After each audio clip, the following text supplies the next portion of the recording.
Pemprov DKI Jakarta memutuskan menerapkan kembali pembatasan sosial berskala besar pada 14 September mendatang. Keputusan menarik rem darurat tersebut setelah kasus COVID-19 di ibu kota terus melonjak. Sempat meningkat cukup tinggi. Alhamdulillah turun.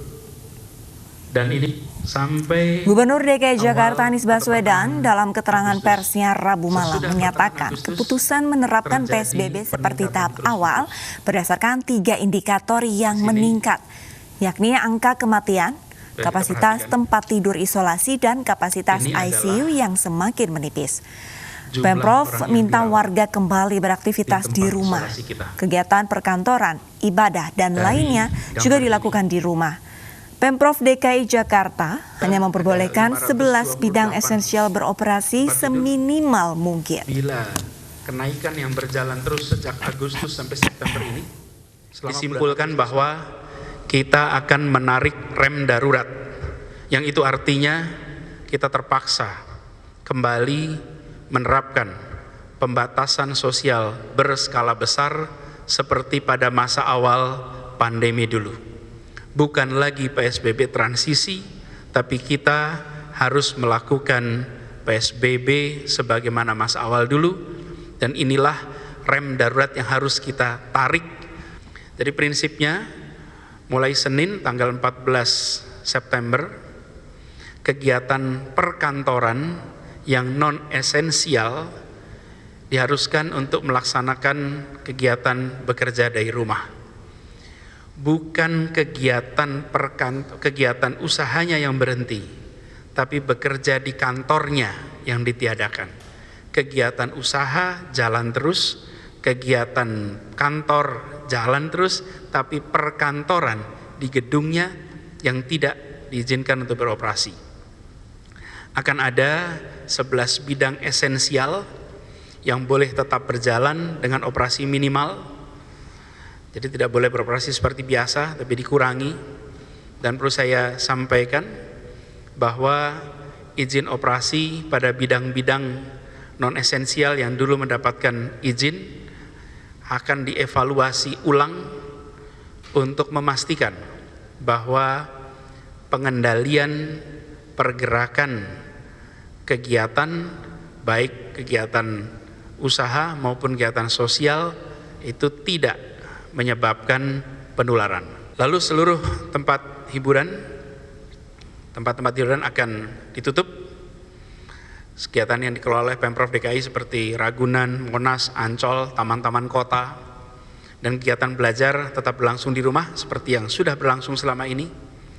Kegiatan usaha makanan, rumah makan, restoran, kafe diperbolehkan untuk tetap beroperasi, tetapi tidak diperbolehkan untuk menerima pengunjung makan di lokasi.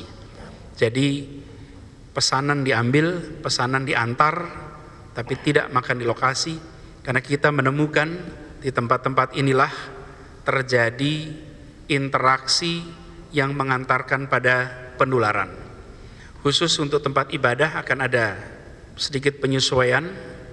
Tempat ibadah bagi warga setempat masih boleh digunakan asal menerapkan protokol yang ketat. Artinya, rumah ibadah raya yang jamaahnya datang dari mana-mana, bukan dari lokasi setempat seperti masjid raya, tidak dibolehkan untuk dibuka, harus tutup. Tetapi rumah ibadah di kampung, di komplek yang digunakan oleh masyarakat dalam kampung itu sendiri, dalam komplek itu sendiri, masih boleh buka. Ada perkecualian. Kawasan yang memiliki jumlah kasus yang tinggi, kawasan-kawasan itu ada datanya, wilayah-wilayahnya, RW-RW yang dengan kasus tinggi, maka kegiatan beribadah harus dilakukan di rumah saja. Tapi yang lainnya bisa melakukan kegiatan selama hanya untuk warga di wilayah itu dan bukan tempat ibadah raya yang pengunjungnya, yang jamaahnya datang dari berbagai tempat, di mana di situ terjadi potensi interaksi yang ada potensi penularan. Kemudian kegiatan publik dan kegiatan kemasyarakatan yang sifatnya pengumpulan massa tidak boleh dilakukan, kerumunan dilarang, karena ingat penularan itu ada dalam kegiatan-kegiatan komunitas besar. Bahkan saya boleh menganjurkan kumpul-kumpul seperti reuni, pertemuan keluarga, dan lain-lain yang sifatnya mengumpulkan orang dari berbagai tempat sebaiknya ditunda. Lalu transportasi umum akan kembali dibatasi secara ketat jumlahnya dan jamnya. Ganjil genap untuk sementara akan ditiadakan, tapi bukan berarti kita bebas bepergian dengan kendaraan pribadi. Tentu mungkin ada pertanyaan bagaimana dengan pergerakan orang keluar masuk Jakarta. Idealnya tentu saja kita bisa membatasi pergerakan keluar masuk Jakarta hingga minimal. Tapi dalam kenyataannya ini tidak mudah untuk ditegakkan hanya oleh Jakarta saja. Ini butuh koordinasi dengan pemerintah pusat, utamanya dengan Kementerian Perhubungan, juga dengan tetangga-tetangga kita di Jabodetabek, yang insya Allah besok kita akan melakukan koordinasi terkait dengan pelaksanaan fase pengetatan yang akan kita lakukan di hari-hari ke depan. Ya, pemirsa, pembatasan sosial berskala besar mewajibkan masyarakat melakukan aktivitasnya kembali di rumah. Hanya 11 sektor yang diizinkan beroperasi secara normal.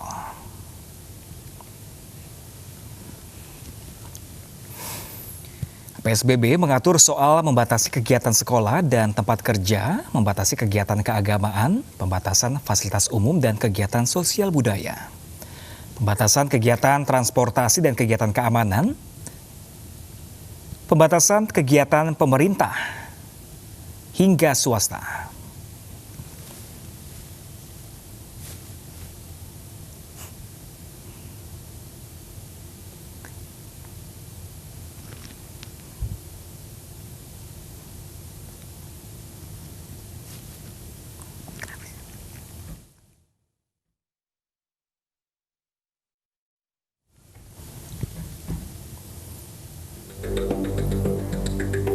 Sektor ini meliputi kesehatan, bahan pangan, energi,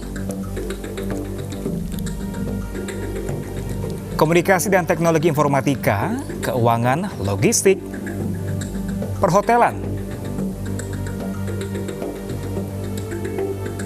konstruksi, industri strategis, pelayanan dasar, dan pemenuhan kebutuhan sehari-hari tetap diizinkan beroperasi normal.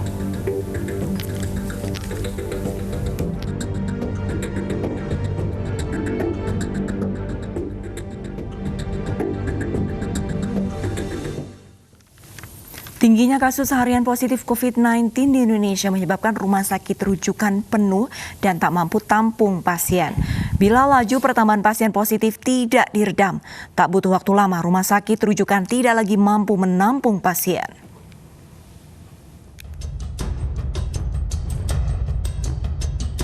Rumah sakit Kartika Pulomas menjadi salah satu rumah sakit rujukan COVID-19 di Jakarta.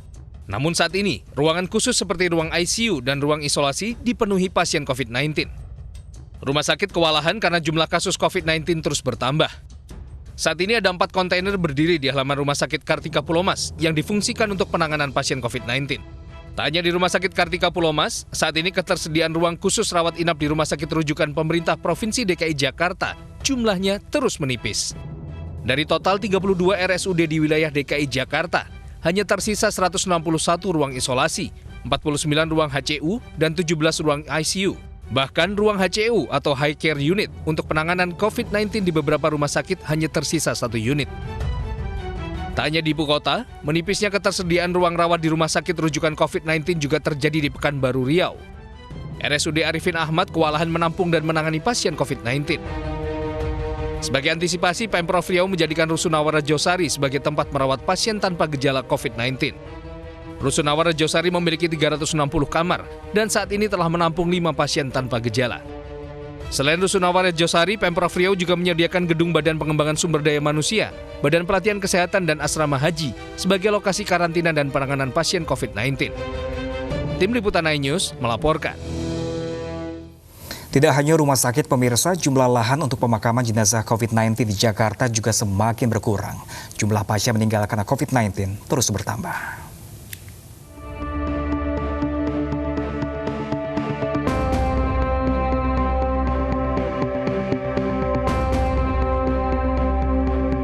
Dua makam khusus jenazah COVID-19 di Jakarta yakni TPU Pondok Rangon dan TPU Tegal Alur terus menerima pemakaman jenazah COVID-19.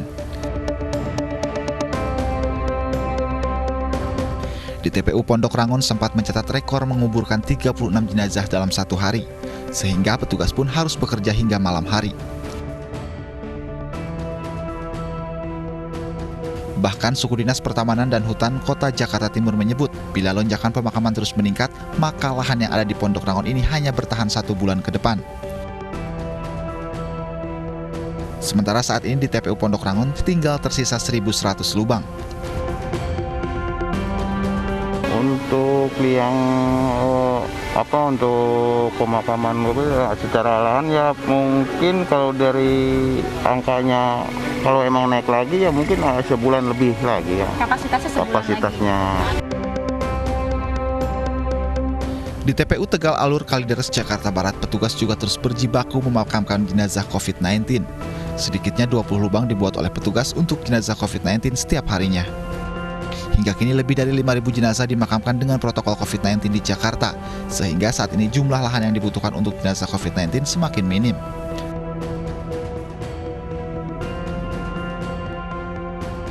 Sementara itu, Gubernur DKI Jakarta Anies Baswedan menyatakan pihaknya telah menyiapkan alternatif lokasi untuk mengebumikan jenazah COVID-19.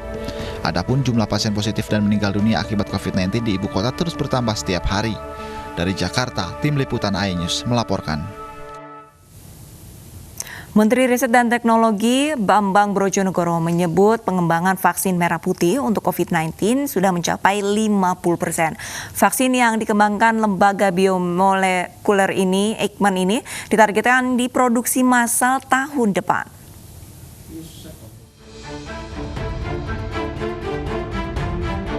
Ketua Tim Pengembangan Vaksin COVID-19 melaporkan pengembangan bibit vaksin merah putih mencapai 50%. Diprediksi vaksin yang dikembangkan oleh ilmuwan tanah air ini akan diproduksi pada akhir 2021.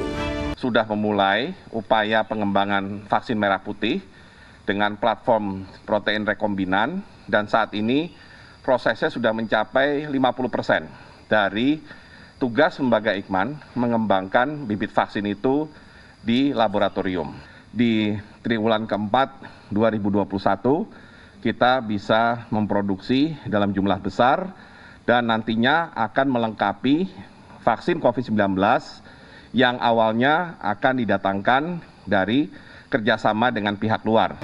Vaksin merah putih akan diuji coba ke hewan pada akhir tahun ini. Jika berhasil, pembibitan vaksin akan menggandeng PT Bio Farma untuk formulasi uji klinis tahap 1, 2, dan 3. Kehadiran vaksin COVID-19 juga menjadi harapan warga. Mereka berharap jumlah vaksin cukup dan terjangkau bagi warga. Agar nanti vaksinnya bisa ditambahkan lagi kuotanya bertahap saja gitu. Dahulukan dulu mereka yang sakit daripada yang tinggi-tinggi di atas lah gitu. Untuk kondisi mungkin baiknya gratis, tapi tergantung balik lagi dari penelitian atau gimana, atau perlu dana bagaimana kan semuanya tergantung dari pemerintah. Bayar juga nggak apa-apa, tapi asal terjangkau untuk saya, terjangkau untuk masyarakat yang ya mungkin yang tidak seberuntung saya juga gitu loh Mbak. Iya. Menristek pun meyakini vaksin merah putih yang dikembangkan Eijkman akan lebih efektif karena menggunakan isolat virus di tanah air sehingga diharapkan bisa cocok menjaga daya tahan warga Indonesia terhadap COVID-19. Vaksin merah putih akan melengkapi vaksin COVID-19 hasil kerjasama Sinovac Cina dan G42 dari Uni Emirat Arab. Tim Liputan iNews melaporkan. Pemirsa, ratusan mahasiswa di Kota Medan, Sumatera Utara berunjuk rasa meminta pemerintah pusat dan daerah fokus dalam menangani wabah pandemi COVID-19.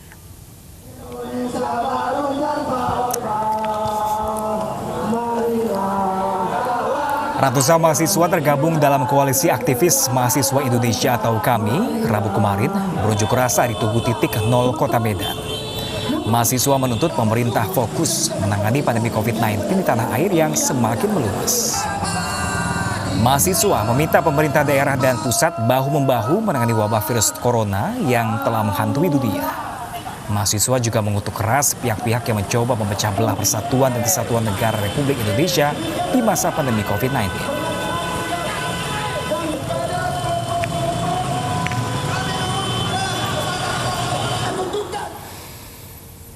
Tokoh pers Jakob Utama meninggal dunia di usia 88 tahun. Informasi selengkapnya akan kami hadirkan usai jeda.